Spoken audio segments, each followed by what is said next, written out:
বিসমিল্লাহির রহমানির রহিম। আলহামদুলিল্লাহ আলহামদুলিল্লাহি নাহমাদুহু ওয়া নাস্তাঈনুহু ওয়া নাস্তাগফিরুহু ওয়া নু'মিনু বিহি ওয়া নাতাওয়াক্কালু আলাইহি ওয়া নাউযু বিল্লাহি মিন শুরুরি আনফুসিনা ওয়া মিন সাইয়্যাতি আমালিনা। মান ইয়াহদিহিল্লাহু ফালা মুদিল্লা লাহু ওয়া মান ইউদ্লিলহু ফালা হাদিয়া লাহু। واشهد ان لا اله الا الله وحده لا شريك له واشهد ان محمدا عبده ورسوله اما بعد فاعوذ بالله من الشيطان الرجيم بسم الله الرحمن الرحيم। আলহামদুলিল্লাহ, আমরা আজকে খুবই একটি চমৎকার এবং ছোট্ট একটি সূরা নিয়ে কথা বলবো, যে সূরাটি প্রায় সকলেই জানেন। সূরাটির নাম হলো সূরা আসর। আসর শব্দটার অর্থ হলো সময় বা টাইম। আমরা বলতে পারি এটা মহাকাল, আদি থেকে অন্ত পর্যন্ত এই সময়টাকে আল্লাহ এখানে বুঝিয়েছেন। আল্লাহ বলেছেন ওয়াল আসরি ইন্নাল ইনসানা লাফি খুসরি। সময়ের কসম মানে কি? মহাকালের কসম।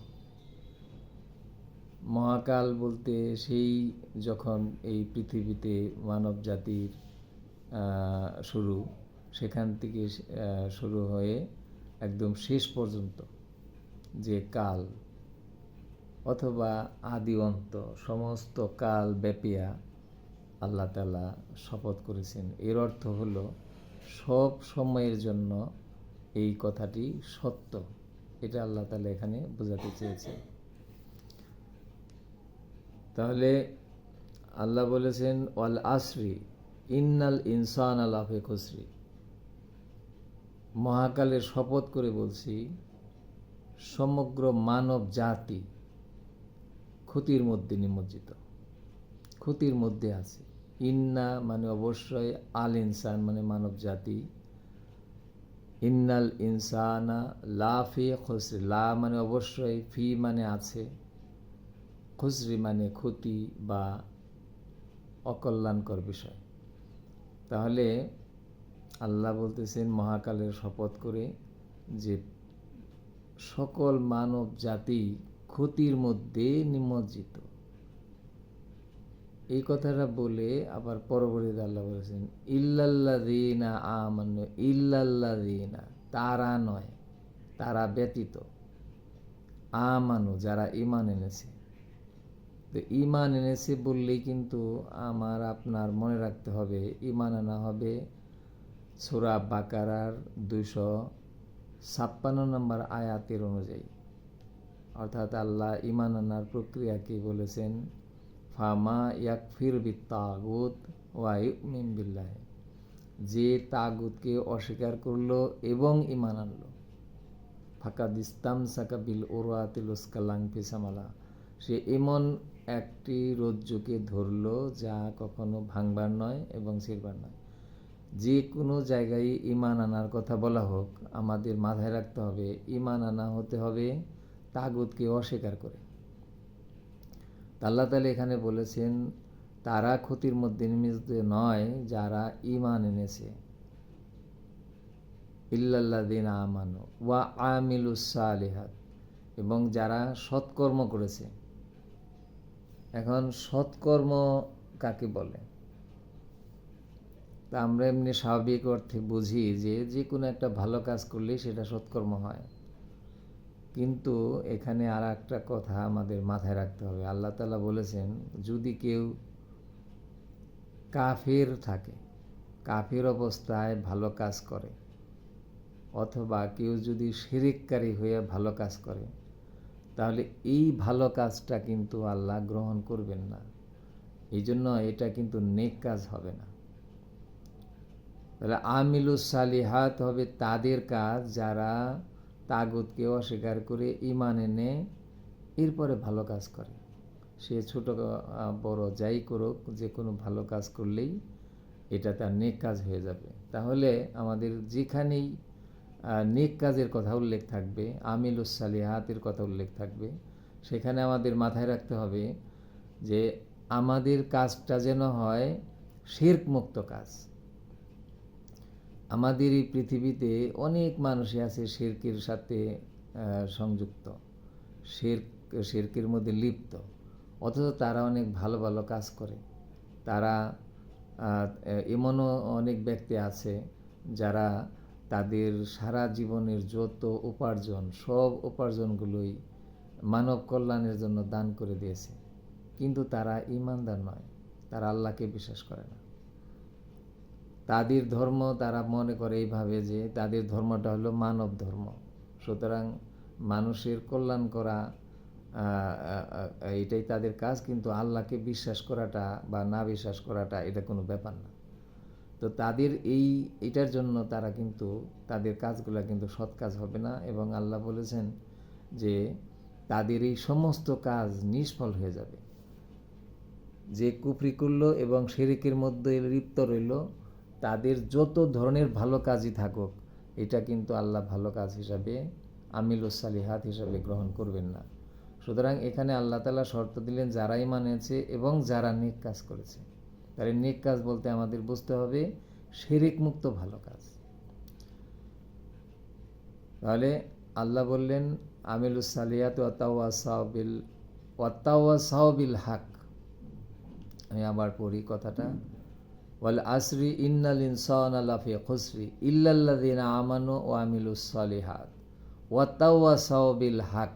ওয়াতাওয়াসাউ এর অর্থ হলো যে একজন আরেকজনকে হকের উপদেশ দেয়। তাহলে আল্লাহ এক জায়গায় বলেছেন যে তোমরা এমন কথা কেন বলো যা নিজেরা করো না।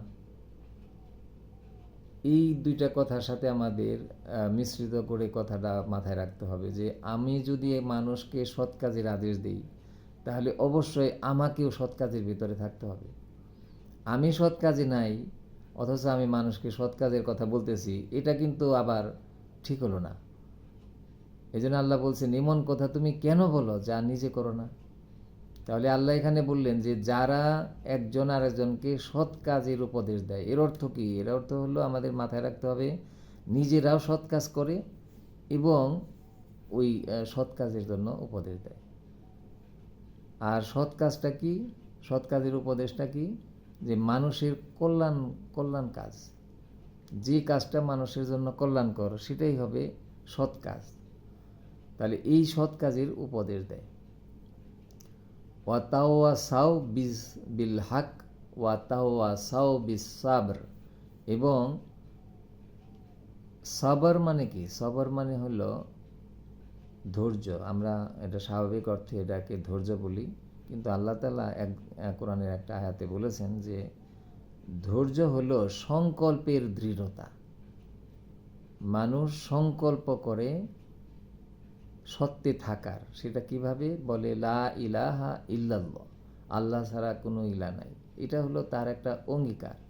সে এই অঙ্গীকার করে আল্লাহর কাছে একটা অঙ্গীকার করতেছে যে সে আল্লাহর হালাল হারাম বেঁচে চলবে এবং হালাল হারাম অনুযায়ী কাজ করবে, এটা তার অঙ্গীকার, লা ইলাহা ইল্লাল্লাহ। তো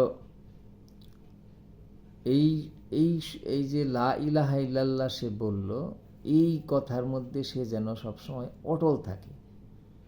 যদিও এই অটল থাকাটা অনেক সময় কষ্টকর, তবু আল্লাহ তাআলা বলছেন যারা বিনয়ী, যারা আল্লাহকে ভয় করে, তাদের পক্ষে এই কাজটা সহজ। তাহলে এখানে তাওয়াসাউ বিস সাবর বলতে আল্লাহ তাআলা বুঝিয়েছেন যে তারা একজন আরেকজনকে সত্যের মধ্যে অটল থাকার জন্য দৃঢ়তার কথা বলে এবং দৃঢ়ভাবে সে নিজেও থাকে। তাহলে আমরা যদি পুরা সূরাটা আবার আরেকবার পড়ি, যে আল্লাহ তাআলা বলছেন সময়ের কসম, সকল মানুষগুলাই ক্ষতির মধ্যে নিমজ্জিত, কিন্তু তারা নয় যারা ঈমান এনেছে। মনে রাখতে হবে আমাদের 4টা শর্ত: ঈমান এনেছে, সৎ কাজ করেছে, শিরক মুক্ত ভালো কাজ মানে গেল সৎ কাজ। তাহলে ঈমান এনেছে, সৎ কাজ করেছে এবং একজন আরেকজনকে সৎ কাজের জন্য পরামর্শ দেয়, হকের পরামর্শ দেয়। আর হলো 4 নাম্বার হলো যে ধৈর্যের কথা বলে, অর্থাৎ ইমানে অটল থাকার, যে কোনো পরিস্থিতিতে যে কোনো অবস্থায় ইমানে অটল থাকার নামই হলো, ইমানে দৃঢ় থাকার নামই হলো ধৈর্য, সবর। তাহলে এইটা একজন আরেকজনকে এই সবরের পরামর্শ দেয়। তাহলে এরা কিন্তু ক্ষতির মধ্যে নিমজ্জিত হবে না। তাহলে আমরা বলতে পারি যে পৃথিবীর সমস্ত মানুষই 2 ভাগে বিভক্ত।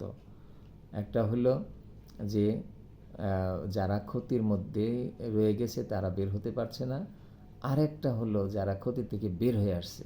তো আমার মাথায় রাখতে হবে, আমি এই সূরাটা এই কারণে পড়ি, আমার বোঝ হলো যে আমি যখন এই সূরাটা পড়ি তখন আমাকে 4টা শর্ত যদি আমি পালন করতে পারি তাহলে আমি ক্ষতির মধ্যে নিমজ্জিত হব না।